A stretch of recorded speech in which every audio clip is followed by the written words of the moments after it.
చక్కగా రాజకీయాలకు అతీతంగా ఇక్కడ ఏ రాజకీయ పార్టీ లేదు, రాజకీయాలకు అతీతంగా ఆందోళన కార్యక్రమం, నిరసన కార్యక్రమం చెప్పడం జరిగింది. దాని మీద స్పందించి జిల్లా పంచాయతీ అధికారులు నిన్న ఏదైతే రోడ్డు ఆక్రమణ ఉందో ఆ ఆక్రమణ కోసం వచ్చి పరిశీలన విచారణ జరిపి వెళ్ళడం జరిగింది. దానికి జిల్లా అధికారులకు ప్రత్యేక ధన్యవాదాలు తెలియజేస్తూ ఉన్నాం.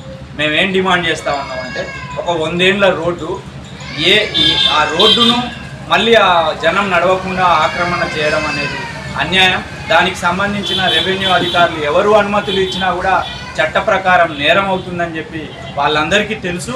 ఏ అధికారి, ఏ రెవెన్యూ అధికారులైనా, ఏ పంచాయతీ అధికారులైనా రోడ్లను మ్యాప్లో రోడ్డుగా చూపిస్తారు తప్ప ఆక్రమణ చేసుకోండి అని చెప్పకపోవచ్చు. ఎందుకంటే వాళ్ళ అధికారులు భవిష్యత్తులో ఎన్ని సంవత్సరాలకైనా అది చట్ట ప్రకారం నేరం అవుతూ ఎవరో ఒకరు ఇబ్బంది పెడతారనే ఉద్దేశంతో వాళ్ళ అట్లాంటి అవకాశం ఇచ్చుండకపోవచ్చు.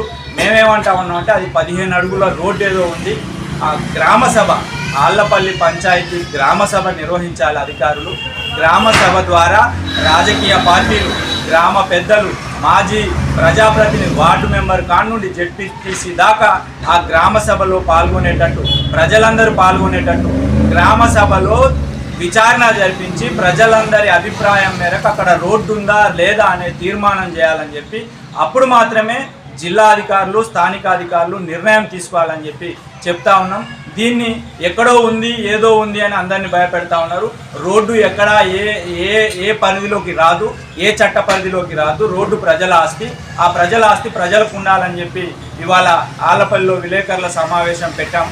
రాబోయే కాలంలో మరింత ఇవాళ సాయంత్రం స్టేషన్లో కూడా ఎవరైతే ఆక్రమణదారుడు ఉన్నాడో, స్థలం అమ్మకదారులు ఉన్నారో అందరి మీద పోలీస్ కేసు పెట్టడానికి కూడా మేము సిద్ధంగా ఉన్నాం. దాంతోపాటు గతంలో ఈ రోడ్డు ఎట్లా ఉండేది అనేది చాలా స్పష్టంగా ఇక్కడ కనబడతా ఉంది. మరి ఇది ఆక్రమణ, ఈ స్పష్టత అందరికీ తెలుసు, ఇక్కడ ఉన్న విలేకరులకు తెలుసు, ప్రజానికానికి తెలుసు, జిల్లా అధికారులకు తెలవడం కోసం ఈ స్పష్టత మేము చెప్తా ఉన్నాము. మేమేమంటా ఉన్నామంటే, ఇది ఎవరి మీద పోరాటం కాదు. ఇవాళ ఒక్కరోజు రోడ్డు ఆక్రమణ జరిగితే రేపు అందరు పట్టాలున్న వాళ్ళంతా నా రోడ్డు, నా ఇల్లు అని ముందుకు జరిగితే ఊర్లో ఏం మిగలదు, శ్మశానాలు మిగలవు, పబ్లిక్ ప్రాపర్టీస్ మిగలవు అని చెప్పి తెలియజేస్తూ జిల్లా అధికారులు ఖచ్చితంగా గ్రామ సభ ద్వారానే విచారణ సమగ్రంగా జరిపి అప్పుడు మాత్రమే అది రోడ్డా కాదా, సొంత ఆస్తా, పట్టా ఇవ్వాలా లేకపోతే ఇంకేదన్నా చేయాలా అనేది తీర్మానం చేయాలని చెప్పి ఈ సందర్భంగా డిమాండ్ చేస్తా ఉన్నా. మాత్రం ఇంతకుముందు అది అందరికీ తెలిసిన విషయం. అది వద్దంటా ఉంటే కూడా ఎవరిని మాట కాదనకుండా రోడ్డు ఫస్ట్ పిల్లర్ వేసేటప్పుడే గొడవపడిన తర్వాత కూడా ఆ పిల్లర్ వేసిండు, ఇల్లు కట్టిండు. తర్వాత మట్టి పోసి ఏదో సెంటరింగ్ కోసం అన్నాడు, ఆ మట్టి తీస్తున్నాడు, తీయలేదు. అది మాత్రం రోడ్డు మాత్రం క్లియర్ చేయాల్సిందే.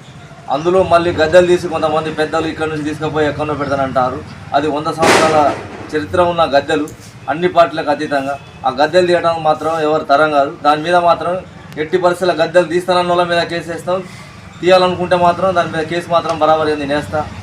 అది మాత్రం మట్టి తీసి రోడ్డు క్లియర్ చేయాల్సిందే అని కోరుకుంటాను. పంచాయతీలో మెయిన్ సెంటర్లో ఉన్నట్టు బస్టాండ్ సెంటర్లో రోడ్డు ఒక ఆక్రమణకు గురి జరిగింది. ఎప్పటి నుండో దానికోసం మేము పోరాడుతూనే ఉన్నాం. ఆ రోడ్డు క్లియర్ చేయాలని.